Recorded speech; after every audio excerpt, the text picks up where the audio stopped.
4 fişli Volvo aracın birim enjektörünün tamirini yapıyoruz.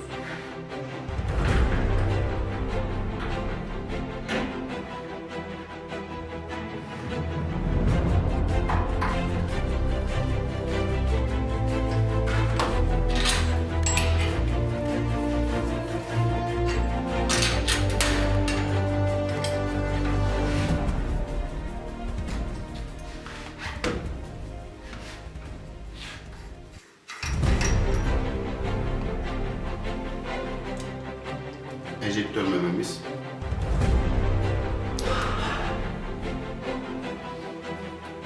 Ayar mekanizması.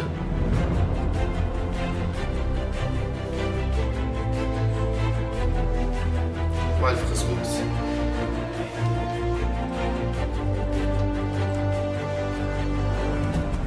Arızalı olan değişecek malzememiz.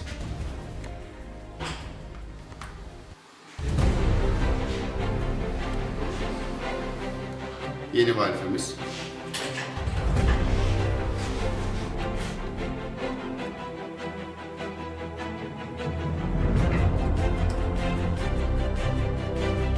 Ayar mekanizması.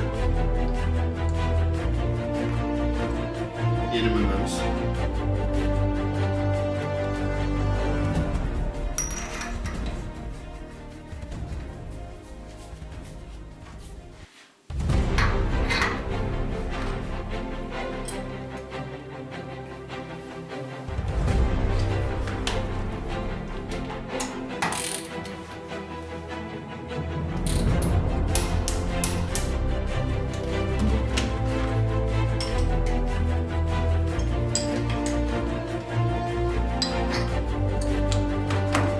Tezgahta ayar geçeceğiz.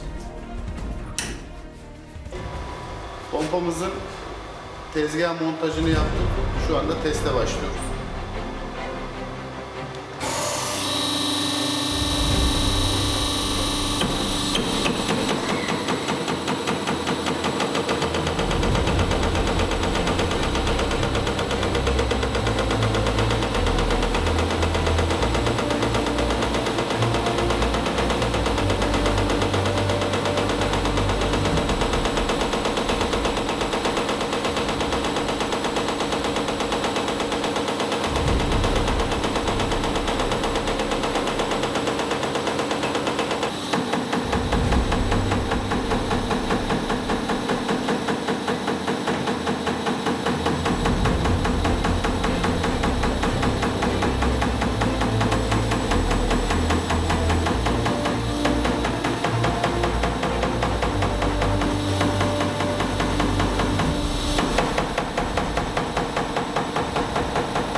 Enjektörümüzün yakıt miktarları tam yakıt,